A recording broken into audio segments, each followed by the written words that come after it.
Lëtzebäier Klassiker. Traditionell Rezepter brett fir op den Dëch, a jeder Rennerser geluden. Haut Menü Bounenschlupp.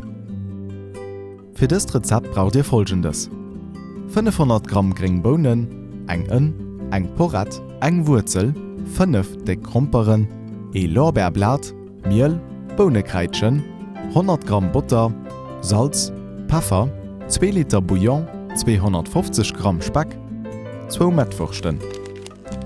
Alles geht mam Rezept. Et gi 6 Etappen.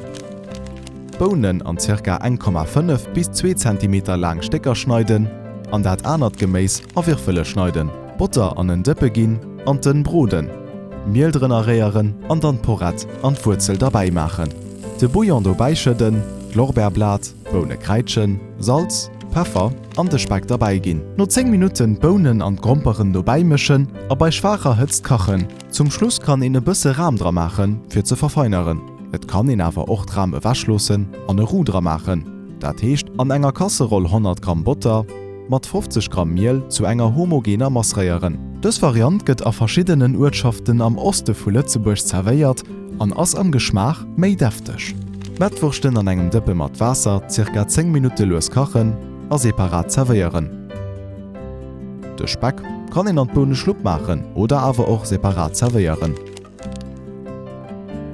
Dëst war d' Rezept vun der Bohnenschlupp. Wëll Dir et Ärem Rezeptbuch dobeifügen, da luet d' Rezept am PDF-Format erof.